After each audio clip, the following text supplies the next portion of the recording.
Hey, so in this one I'm upgrading and replacing my front porch lights. So I've already got one installed. Show you what we got going on. So kind of the farmhouse glass lantern look. You know, motion sensing. It has a dimming feature, and I'll also show you these Edison vintage style LED bulbs that I got, and this is what I'm replacing. But yeah, so the old lights are in pretty rough shape. Only actually this one I already replaced didn't work. Here's the other one. You can see it.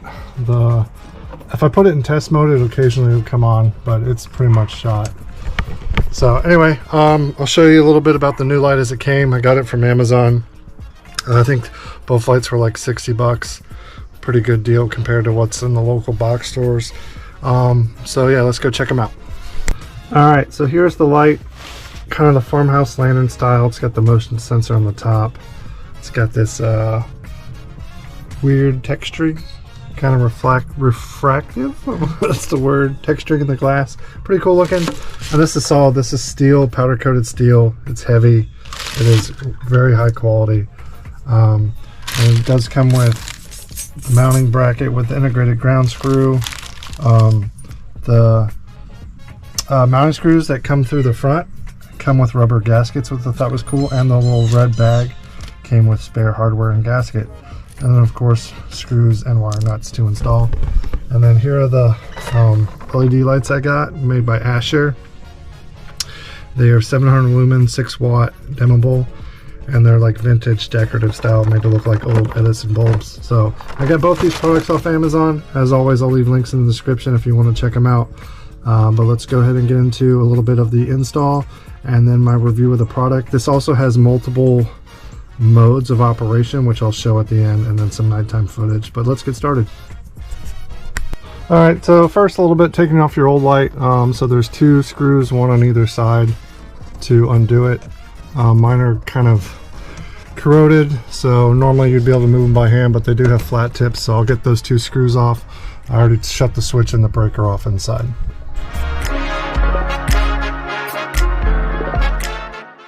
Alright, so we got it unmounted. Wires are just holding it in place. I always like to double check and make sure my wires are dead, which they are. So it looks like there was this mounting bracket which was holding the light, and then an old one that was left on, maybe an adjuster to spin it. Kind of interesting. Different from what had the other side, but I'll take both these brackets off, undo these wire nuts, and get this old light out of here.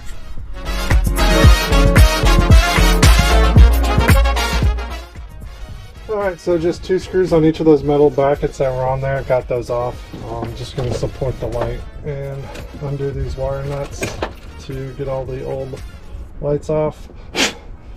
Some cobwebs in here, we'll get that cleaned up. I always like to put the wire nuts back on so there's no exposed wires, even though I verified they're dead. It's just a habit.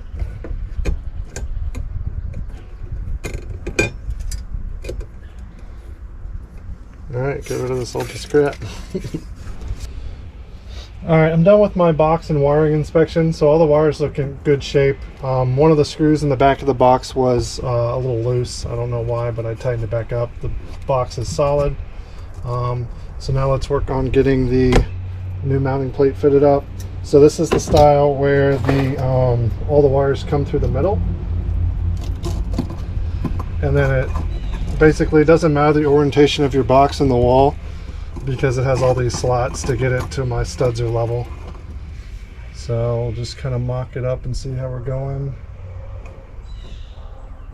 And it looks like about there it works, so I'll get the screws and get it put in.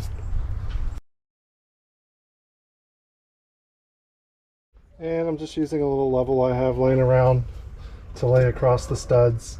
So before I fully tighten those 2 screws on the mounting plate, I put my level on the studs, and it looks like a little off. So get me adjusted. Alright, that looks good, and we'll go ahead and tighten those 2 screws down. So just gotten those 2 screws tightened down on the plate. You can see we got it nice and level, just semi-level on the 2 screws. And now we will, oh, lost a wire nut.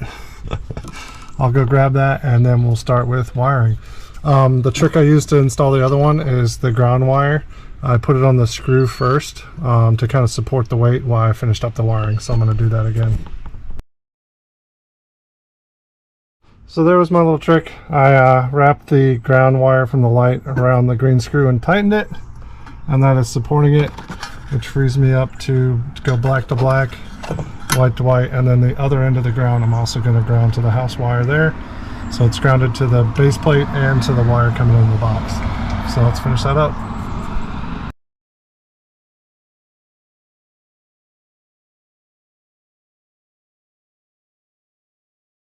Alright, my wiring is done. White to white, black to black, ground to ground. Made sure everything was tight and twisted properly.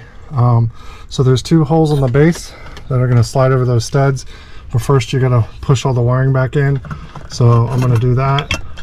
Essentially get them all in one at a time. I like to point my wire nuts up because I'm outside in a damp location. That way moisture can't run inside the wire nut. So I'll get all that pushed in and get it put on, and then I'll show you how the mounting screws go on, and we'll get a bolt in and see how it looks. So you can see the studs coming through. I already got one.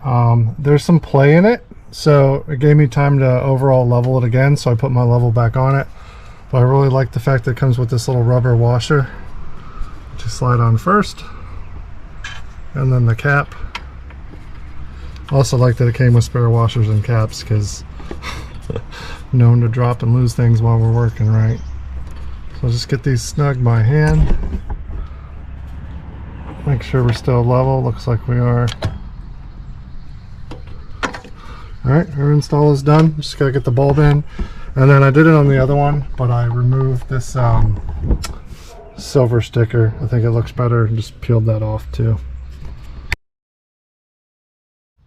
Alright, so there's the finished product. It just comes on in a test mode, and there's the dim mode for during the day, and then see how it just got bright. After this I'm gonna do some night shots before I close up the video and give you my final thoughts on everything. There's also a little red light that's indicating it's seeing motion, which is interesting, but well built. It's got a cavity on the back to house the wires, so even if you don't get them all pushed in the ring, there's a big cavity to help house the wires without smashing anything. This square mount hides the round cutout really well. Mounts nice and flush.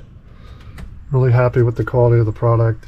Construction's great, looks great, no complaints. So yeah, see you back later tonight. You kind of got a sneak shot of that little dimming feature, but it's got this other feature where off during the day, and then at night it's a 30% dim, and it stays like that all the time if you like your lights to be on at night, just dimmer. And then when they're motion sensed, they go 100% for the timer, and then they go back to dim. Or you could have it in normal security light mode, but we'll wait till tonight, play with that a little bit, and then we'll wrap this up. So I'm out at the street. I should notice I had to play with the sensitivity. You can't adjust the sensitivity. I had to put tape over the sensor because they were going off from across the street, which is like 60-70 feet away. So here's the 30% dimness. I'm walking into my yard now.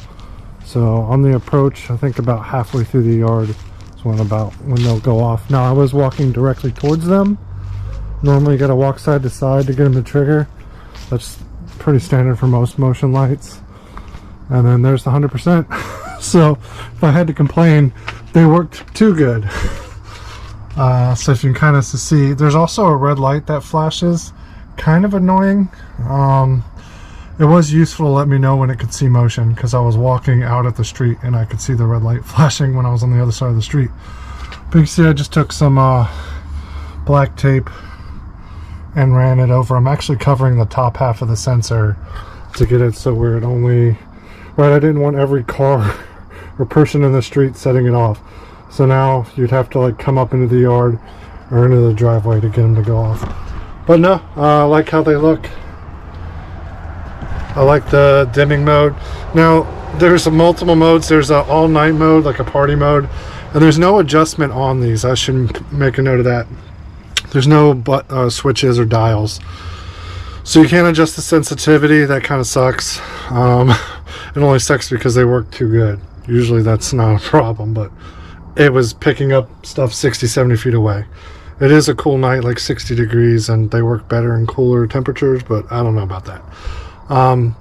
But it's based on flipping the switch. It changes mode. So you have auto mode, which is your normal always off, then on, auto mode plus, which is this dim to on for motion and back to dim.